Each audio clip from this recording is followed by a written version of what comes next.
Itu saya melihat tembok Cina tuh bang, tembok Cina gimana sih bang? Tembok kerajaan gitu. Iya. Ya tembok kerajaan panjang gitu kan. Selepas dari saya melewati tembok itu, lewat celahan itu bang, baru bang, tabir gaibnya pecah. Ini ngapain di situ sendirian? Ternyata teman saya nih langsung megang tangan saya, udah lanjut jalan. Lu udah ngaco nih, lu bahaya lu lama di sini gitu, lu bahaya lu. Orang saya dekat situ. Tahu-tahu kakek-kakek ini muncul dengan pakaian ya blazer hitam. Saya dipanggil dong, Dek.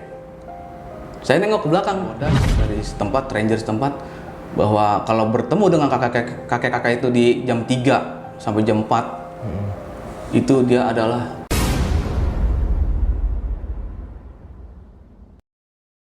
Assalamualaikum warahmatullahi wabarakatuh.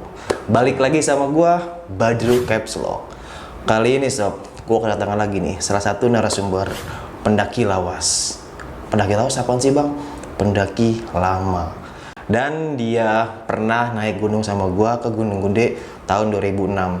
Waktu dimana gua masih unyu-unyu, dan alhamdulillah dia mau menyempatkan waktunya buat datang kemari nih, buat nyempetin, buat gibah misteri pengalaman horor nih sob. Langsung aja kita kenalan siapa orang di samping gue ini. Halo bang. halo Bang Badru. Bang Reja, makasih Bang Reja ya, udah mau nyempetin waktunya nih. Dan setelah berapa tahun kita nggak ketemu? Lumayan sih. Terakhir 10 tahunan 2006. lebih. Gokil nih Bang Reja. Sebelum kita lanjut ceritanya, buat teman-teman yang belum subscribe, jangan lupa subscribe dan diaktifkan loncengnya. Buat teman-teman yang sudah subscribe, kita banyak-banyak terima kasih karena sebagian penghasilan dari channel ini akan kita donasikan ke orang yang membutuhkan. Langsung saja. Oh iya, tahan dulu sob. Buat teman-teman yang punya cerita horor, pengalaman pendakian gunung atau apapun itu dan mau berbagi cerita ke sini, langsung aja follow Instagram gua @badrukapslock. Kita gibah misteri di sini sob. Langsung saja kita ke gibah misteri.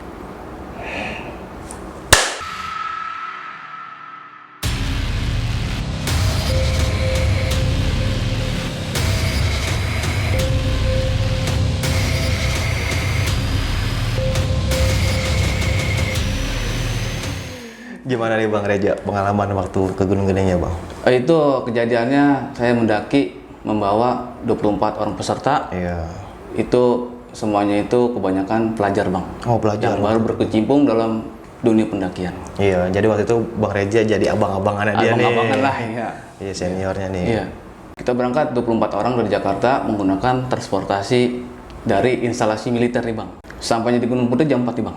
Jam 4 subuh ya Bang? Jam 4 subuh. Kita istilahnya prepare dulu apa yang kekurangan dalam logistik kita nih. Ada yang sarapan, yang makan, dan istirahat. Baru nanti jam 6 kita ke GPO nih bang. Di sana kita dicek perlengkapannya, apa-apa aja yang nanti menjadi standar untuk pendakian. Kita mengikuti arahan volunteer setempat. Lalu jam 7 kita berangkat bang. Oh, jam 7 pagi ya? Jam 7 pagi kita berangkat. Saya sendiri sebagai tim sapu bang, tim belakang, tim sweeping. Tim sweeping. Kira kita berangkat jam 7. Biasalah bang ya, namanya anak-anak sekolah baru berkecimpung dalam pendakian tuh tenaganya kuat-kuat ya bang. Iya. Cepet-cepet lah kayak kuda misalnya gitu kan. Wah cepet-cepet luar biasa lah. Pokoknya estimasi mungkin kita untuk ke Surya Kencana itu mungkin 4 jam ya bang. 4 jam. Dari base camp GPO. Singkat cerita bang, kita sampailah bang di pos 3 Buntut Lutung nih bang. Pos 3 Buntut Lutung kita nge-break dulu. Ada yang biasalah, ada yang masak. Mungkin ada sekarang kan. Waktu saya di 2018 itu banyak pedagang nih bang. Iya. Jadi ada yang pesan mie, ada yang pesan minum. Jadi kita nge-break dulu sejam. Pada saat itu di Buntut Lutung itu sekitar jam 2 nih bang. Mulur banget. Akhirnya kita sampai di Simpang Maliber itu sekitar 5 sore. Lanjut ke arah Surya Kencana nih bang. Maghrib. Sekitar jam 6-an maghrib kita baru sampai.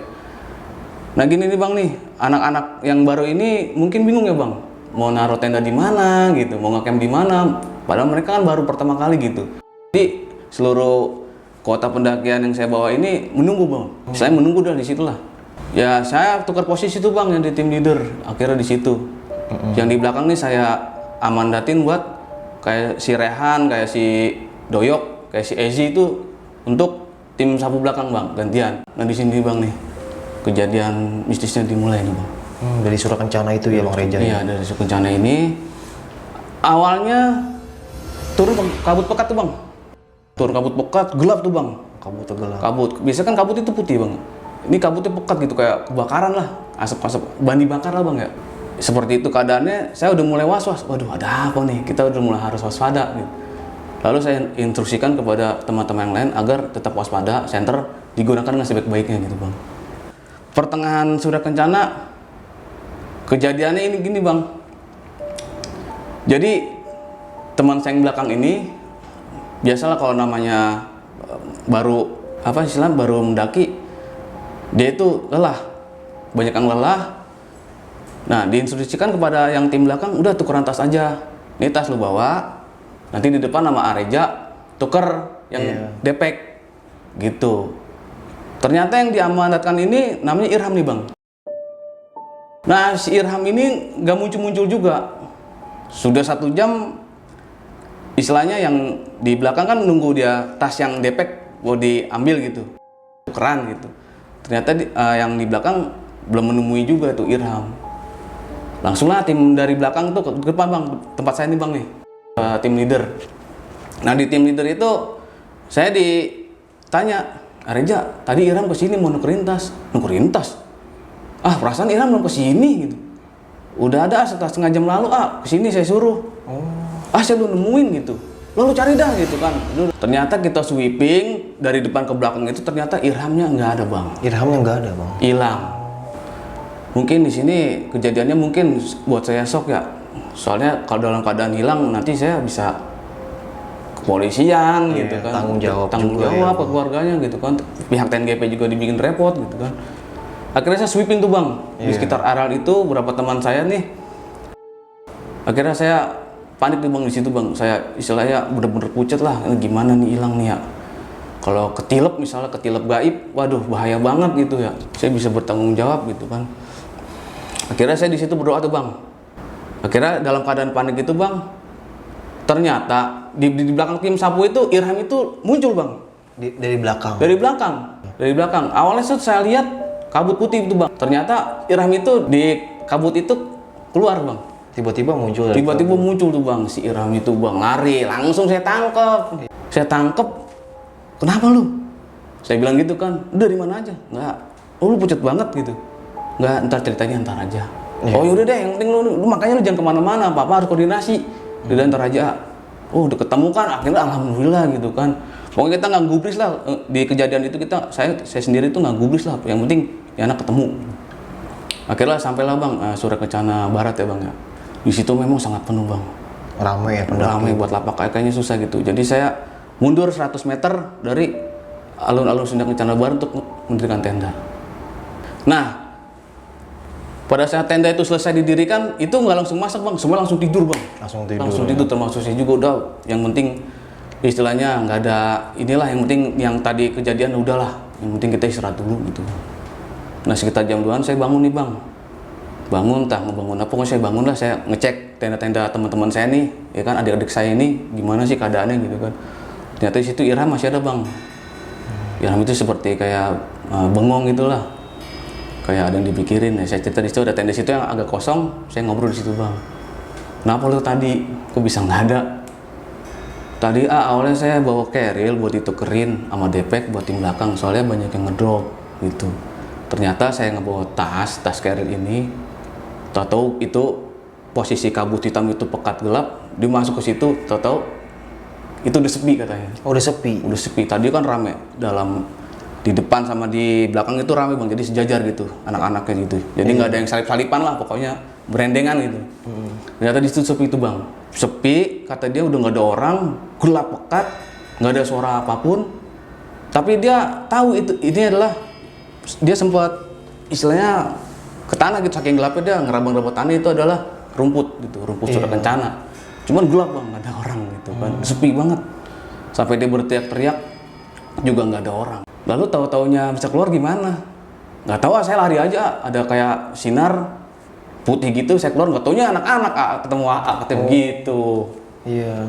Di situ bang. Oh ya udahlah, lu hari ini kalau mau makan mau minum tinggal bilang, lu jangan coba-coba nyari air di mata air. Udah lu tidur aja di sini udah, nggak usah aktivitas.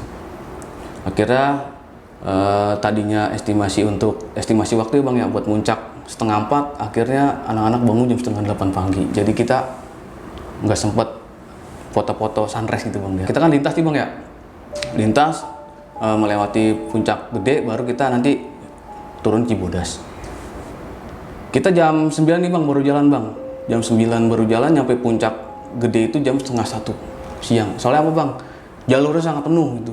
Akhirnya di situ saya bagi tim. Kebetulan teman saya ini namanya Agai, dia cedera nih bang kakinya, ankle-nya kena gitu kan. Jadi dia nggak bisa bawa apa-apa. Saya tukerlah, dia nggak usah bawa apa-apa, yang penting dia bisa jalan gitu. Akhirnya diserahkan ke tim yang lain gitu. Akhirnya saya instruksikan untuk jalan duluan gitu. Tim leadernya untuk jalan duluan, saya biarin nih sama yang sakit aja nggak apa-apa, tinggal gitu. Akhirnya kita turun, sampailah di tanjakan rantai bang ya.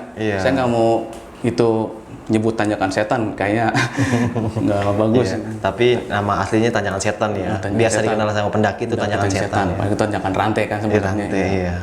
Sampailah kita di simpang rantai bang ya. Tanjakan rantai itu jam 3 bang. Jam 3 sore. Jam 3 sore, sangat-sangat istilahnya mengulur waktu banget gitu kan, karena ada yang sakit.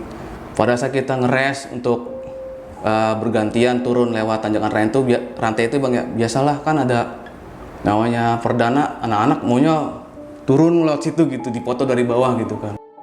Jadi gak memilih untuk yang jalur yang enak gitu bang. Ada kan di situ ada sebelah kanan itu. Sebelah kanan itu kan ada kan buat jalan pintasnya gitu supaya enak, tinggal ada tali turun. Ternyata anak-anak nggak mau nih bang. Ya udahlah, saya tunggu gitu kan, namanya macet di depan, turunnya juga agak lama.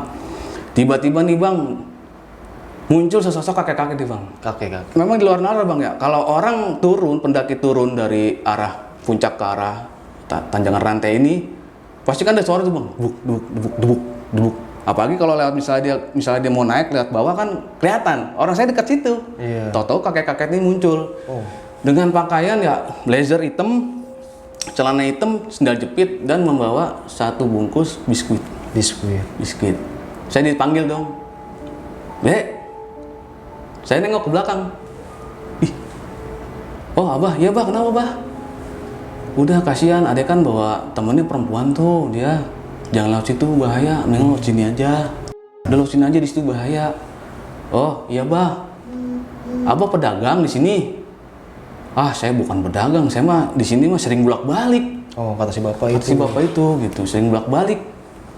Pendaki Bah, bukan, biasa saya sering bolak-balik ke Gede Pangrango gede, saya mesti bolak-balik.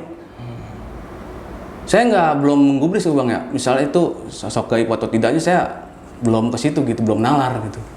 Ya udah deh Bah, saya daripada lama mendingan saya bawa turun teman saya nih. Ini teman saya nih cewek 2 ini, Arum sama Depi nih. Iya, cewek ya. Cewek, Arum sama Depi itu saya instruksikan untuk lewat sini aja gitu, kebetulan. Abah, saya pamit gitu. Oh iya, kamu kalau bisa sampai Cibodas, jangan melewati maghrib.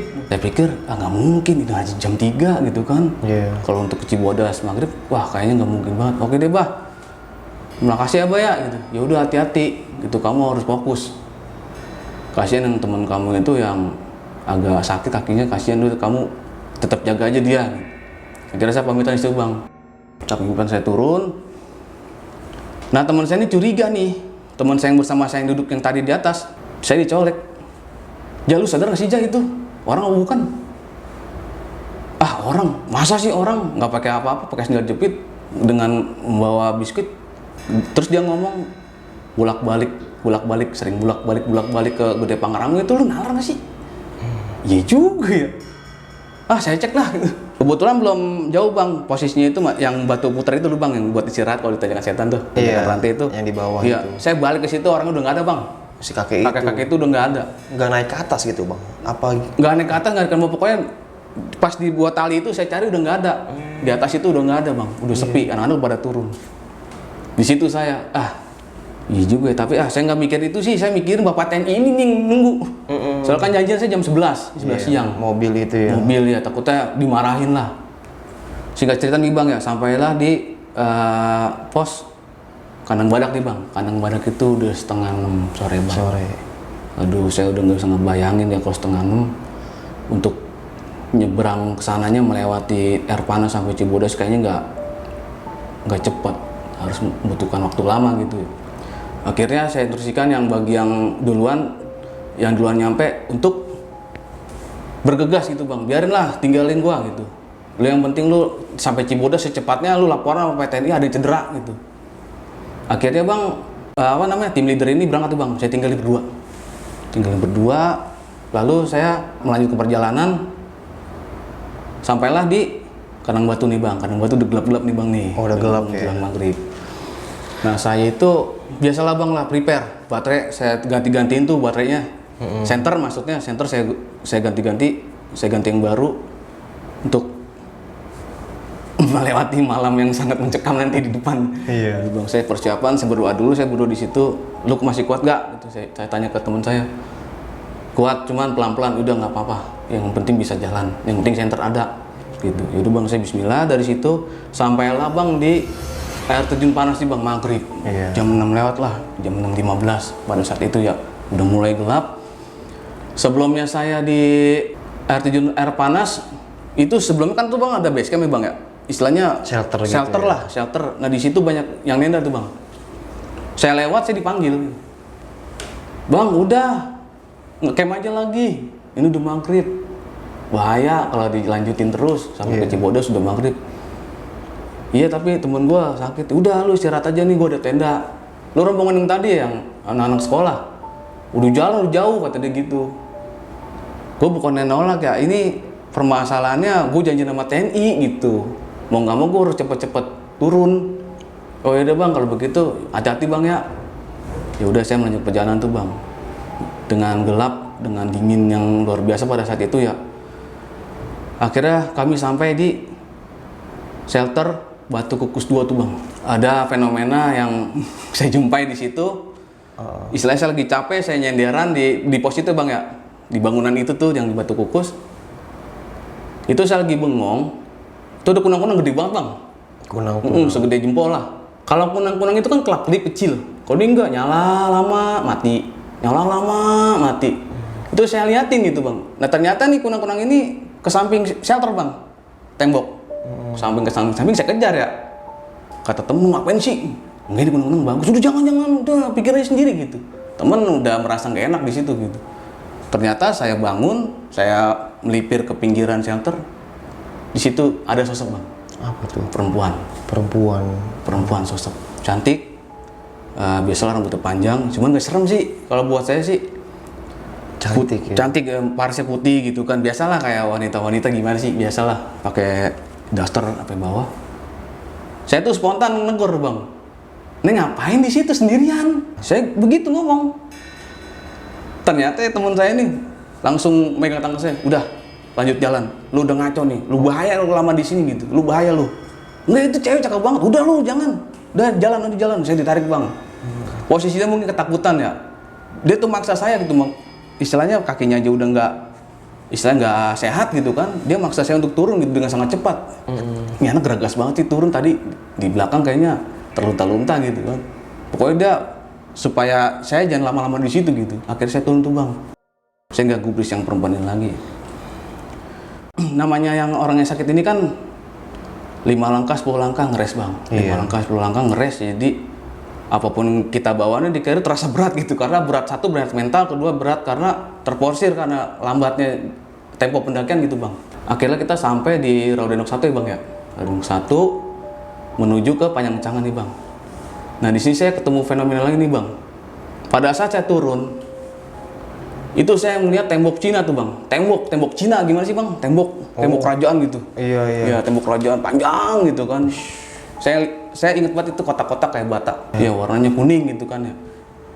Saya selama saya pendakian di Gunung Gede, saya baru lihat itu kok udah tembok gini, siapa yang membangun ini? Di depan mata abang. Di depan mata itu gede bang. Jadi kayak ngehalangin, nggak boleh lewat.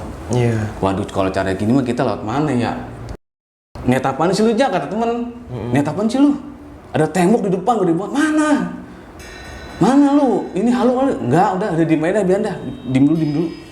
Kita diam di situ bang. Itu posisinya bang ya, situasi di sekitar itu istilahnya bener-bener satu gelap, kedua pohonan tuh sama semua. Pohonan tuh sama, tingginya sama. Jadi kita tengah-tengah, nggak ada suara, nggak ada angin, nggak ada dingin. Pada saat itu di situ saya ngerasain ada yang beda gitu. Aduh, saya udah masuk dimensi yang gaib mungkin ya. Oh, temboknya masih ada tapi. Temboknya masih ada bang, saya senter masih ada. Saya beberapa kali senter masih ada, saya matiin. Di situ saya, ya Allah saya mau pulang. Ini teman saya lagi sakit. Berilah kami petunjuk, berilah kami keselamatan. Saya bilang gitu ya. Saya dengan membaca Bismillah, saya jalan tuh bang, biarinlah tembok gede di atas biar. Tembok itu di depan saya tuh gede. Saya terus jalan. Iya. Ternyata bang, sebelumnya saya melewati tembok itu ada celahan bang, coak. Ada coak di situ. Ada coak sih, itu kan. Oh ini bisa lewat kali, gitu kan. Saya lewat itu tuh bang, orang saya gini. Oh. Saya ngedangak begini nih, agak ngebungkuk dikit lah untuk melewati itu gitu. Nunduk, saya giniin pala teman saya, nunduk, apaan sih lu? Nunduk. Akhirnya nunduk nih sama ngikutin saya tuh. Selepas dari saya melewati tembok itu, lewat celahan itu bang, baru bang, takbir gaibnya pecah bang. Kayak beling dipecahin di masjid, jar gitu. Barulah keadaan normal. Ada angin, ada suara burung, suara gesekan pohon. Oh, sebelumnya nggak ada sama sekali. Sebelumnya nggak ada sama sekali dari air terjun panas sampai dengan Radenok 1, Radenok 2 tuh saya nggak nemuin namanya angin.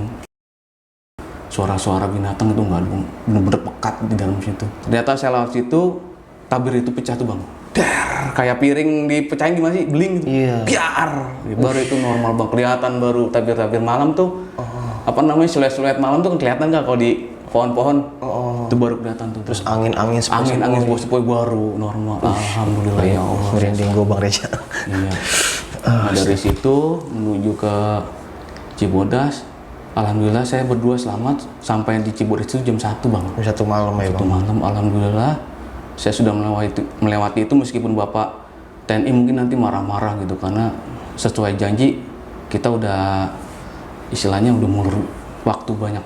Iya. Begitu bang cerita dari saya. Nah Bang Reja, tadi pas masuk kabut itu temennya bang. Iya. Nah pas dia hilang 1 jam itu, dia kemana aja tuh bang? Pas disuruh kencana, pas kabutnya lagi hitam-hitamnya itu tuh. Pengakuan si Irham nih bang ya, dia itu masuk ke kabut itu bang, jadi selep kayak kesedot. Kayak kesedot. Tahu-tahu di dalam tabir itu dia gelap, sepi, itu nggak ada angin. Oh. Jadi tadinya dia rame nih teman-teman kita semua nih, langsung sepi, itu nggak kelihatan. Padahal dia udah teriak-teriak di situ. Dan nggak ada yang nyaut ya? Nggak ada yang nyaut bang. Dan itu 1 jam dari situ. 1 jam bang. Padahal kan dia nggak jauh dari lu ya bang? Nggak jauh istilahnya. Gila sih. Kayak soalnya kayak masuk ke dimensi lain nggak sih? Ya kayak sih itu dimensi lain bang. Saya yakin itu. Kayaknya. Dan tadi sih sosok kakek-kakek bang. Iya. Kakek-kakek itu pas si kakek awalnya Bang Reja ngobrol di Tanjakan Setan itu, Iya. itu ngerasa sih kalau itu bukan kakek-kakek asli gitu loh bang. Awalnya sih saya nggak ada kecurigaan kalau itu makhluk gaib ya bang ya. Karena masih siang. Karena masih siang gitu. Karena wajar lah. Saya kan berpikirnya bahwa kakek-kakek itu adalah pedagang di atas atau pedagang yang di kandang badak gitu. Jadi bolak-balik lah punya berapa warung mungkin. Tapi yang saya curiga itu nggak ada suaranya, nggak ada apa, tahu-tahu dia muncul gitu bang. Oh di samping Bang Reja? Di belakang persis. Di belakang persis? Saya makanya kaget. Itu jelas. Sosoknya itu jelas. Seperti manusia. Tapi saya tetap itu adalah makhluk gaib. Dan sampai sekarang si kakek itu bang masih nongol gak sih? Kayaknya banyak ya pendaki yang kepengen ketemu kakek-kakek itu bang. Dari saya mencari info dari Cibodas, dari setempat, ranger setempat, bahwa kalau bertemu dengan kakek-kakek itu di jam 3 sampai jam 4, itu dia adalah sesosok penunggu Gunung Gede Pangrango. Si kakek itu ya? Kakek itu. Dan Bang Reja sempat ketemu sama dia Sempat ya? ketemu, tapi saya sayang, saya nggak salaman. Oh nggak salaman? Enggak. Karena nggak ngeh ya bang? Enggak. Kalau saya tahu dia itu, misalnya, saya nggak mau nyebut ya, penunggu asli situ, misalnya raja di situ lah, saya mungkin akan salaman. Iya. Cium tangan lah seperti orang tua, karena dia kan sesepuh. Terus posisinya pas Bang Reja ninggalin dia masih berdiri di situ bang? Dia masih berdiri di situ, jadi ngawasin saya gitu. Udah semua udah turun, yang 5 orang ini, terutama yang 5 orang ini bang ya, yang ada ceweknya 2 sama teman saya 3 itu, dilihatin sama dia, ya hati-hati, ya udah. Ya saya kan nggak ada rasa curiga gitu, maksudnya siapa gitu. Nah pas teman saya bilang, lu ini nggak sih, nalar nggak sih itu siapa? Baru saya cross check bang. Langsung balik lagi ya? Langsung balik lagi ke tempat yang tali itu tuh. Itu udah nggak ada bang. Udah nggak ada masih ya? di atas udah sepi. Ush. Udah sepi. Udah sepi. Terus pasti Bang Reja ngeliat dong, mana si kakek itu ya. Kalau emang di manusia pasti kelihatan dong Pasti Bang. kelihatan, Jarak masih belum jauh banget kan dari tanjakan setan itu. Dan itu Bang ya tembok ya Bang, tembok kayak tembok gaib Cina ya. Gue juga sempat ketemu di Watu Semeru 2018. Nah ini versinya Bang Reja nih yang di Gunung Gede.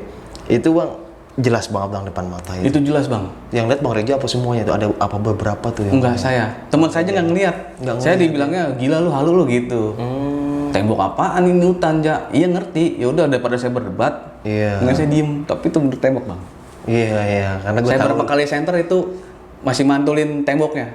Cahaya tembok itu mantul. Gitu. Yang terakhir tuh pecah ya Bang. Pecah seperti piring, seperti beling dipecahin lah. Prang. Baru itu normal. Pas Bang Reja masuk ke dari celah-celah itu. Celah-celah itu, saya keluar, nggak lama saya berapa langkah, itu suaranya kayak suara pecah Bang. Suara beling pecah. Dan kembali normal lagi ya. Kembali normal lagi. Emang sih kalau tembok kayak gitu sering hadir juga sih Bang. Iya. Kalau gue itu Bang Semeru 2018 jadi bawa tamu 30. Sama Bang tembok kayak gitu. Tapi ngeliat anak-anak. Jadi kan tim depan itu 6 orang sama gayet 1. Saya tim sweeper nih Bang. Pakai HT di Watu Rejang. Bang Badru, hadir, nyaut. Bang, ini ada tembok. Lah, sekelas gayetnya kaget, Bang. Tembok apaan? Ini tembok. 6-6 yang ngeliat, Bang. Posisi jam setengah 11 malam. Setengah 9. Orang, gue puter balik ya. Turun lagi, Bang Reja. Lihat, akhirnya tuh 30 ngumpul tuh. Udah santai, jalan lagi udah nggak ada, Bang. Akhirnya udah lupain pas sampai Ranu Kumbul pada cerita tuh ada tembok gede banget sama kayak Bang Reja. Tembok tuh. Tapi nggak sampai masuk sih, Bang. Dia balik lagi. Balik lagi ya? Iya. Kalau saya emang nekat, soalnya yang saya takutin Bapak TNI ini marah-marah. Itu saya yakin itu adalah penanda bahwa itu adalah batas dari kerajaan gaib, Bang. Antara yang di atas sama yang di bawah mungkin atau gimana, mungkin, Bang? Saya diperlihatkan tembok, mungkin itu adalah batas kerajaan gaib Gunung Gede Pangrango. Iya, Bang Reja. 2006 sampai 2021 berapa tahun? 15 tahun kita nggak ketemu. 15 tahun, Bang. Ya. Jadi Bang Reja ini temennya abang gua. Jadi pertama gua masih cupu-cupu aja naik gunung, dia udah galak naik gunungnya mana. Nah sekarang ketemu lagi nih, Masya Allah Bang Reja. Dan sekali lagi Bang mau nanya nih, rencana mau kemana lagi Bang Reja naik gunung? Saya belum ada rencana, Bang ya. Iya, tim ini dadakan mungkin. Tim dadakan mungkin. Iya, karena berkeluarga juga ya. Satu saya berkeluarga. Yang kedua mungkin pandemi Bang ya, susah untuk mengakses transportasi untuk naik gunung itu, apalagi Jawa Tengah, Jawa Timur kayaknya harus ketat ya. Dan gue nanya lagi Bang, sama pendaki-pendaki tuwir nih, setengah tuwir nih. Bedanya pendaki zaman dulu nih, zaman abang masih kayak saya gitu mudanya ya. Dan sekarang nih Bang 2021, bedanya di mana sih Bang? Maksudnya entah dari attitude-nya, entah dari jalur pendakiannya Bang. Satu attitude ya Bang ya. Pendaki dulu tuh biarpun dulu masih sepi, gunung itu masih sepi, itu attitude selalu dipakai. Iya. Yang kedua dari kelengkapan dan equipment gear-nya Bang. Dari peralatannya. Sekarang kan udah apa-apa enak. Kalau dulu kan kita harus bawa minyak tanah. Benar Bang. Kompor yang di kompa tuh, yang istilahnya yang buat pangsit Iya. Orang dagang pangsit. Nah, itu seperti itu. Tendanya juga tenda nggak kayak sekarang. Saya tenda pramuka yang panjang. Iya. Yang butuh istilahnya kayu lagi buat diikat gitu. Minim banget ya dulu ya Bang. Gitu. Terus pakai parafin juga ya Bang. Parafin udah the best banget pada saat itu. Banget ya. Kalau sekarang mah enak. Enak ya, udah mulai komplit lah. Komplit. Dari ujung kaki sampai ujung kepala mahal semua lah sekarang mah. Dan untuk masalah jalur pendakiannya sendiri Bang, dulu sepi apa sih Bang gunung itu Bang? Dulu sih sepi banget ya Bang ya. Istilahnya sepinya bukan sepi banget, jadi paling berapa orang gitu yang daki. Iya. Terus nanti ketemu di mana berapa orang. Iya. Beberapa rombongan aja. Rombongan aja. Kalau sekarang kan setiap jalur jalan terus Bang. Misi Bang, misi Mas, misi Bang, misi Bang, gitu ya. Iya.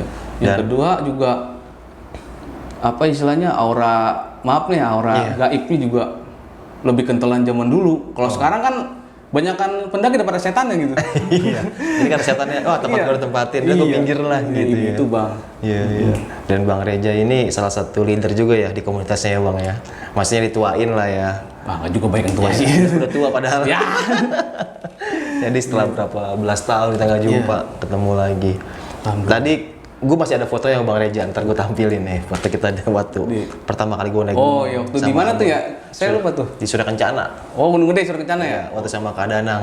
Oh iya. Gue diculik sama dia tuh, terus Ya sama anak Kompas lah itu. Iya, anak Kompas, ya. Komunitas abang itu mantap itu anak Kompas. Isinya orang tua semua, orang Ya. tuir, orang tuir. Masih muda, saya masih muda. Iya, iya bang.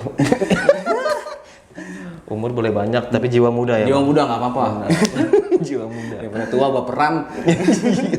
Oke sob, mungkin cukup sekian nih cerita pengalaman horor dialami sama Bang Reza ini. Dan kita bisa ambil segi positifnya, buang jauh-jauh negatifnya. Dan sekali lagi, buat teman-teman yang punya cerita horor pendakian gunung atau apapun itu, langsung aja nih chat Instagram gua @badrukepslog. Oke, sampai jumpa di cerita selanjutnya. Assalamualaikum warahmatullahi wabarakatuh. Waalaikumsalam. Thank you Bang Reza ya. Thank you nih. Terima sama-sama, kasih banyak Badru. nih Bang. Ya. Semoga next kita bisa naik gunung bareng Amin, ya. amin. Dan reunian lah setelah Iya, ya. berapa belas tahun Iya. kita nggak jumpa. Ayo Bang, dadah.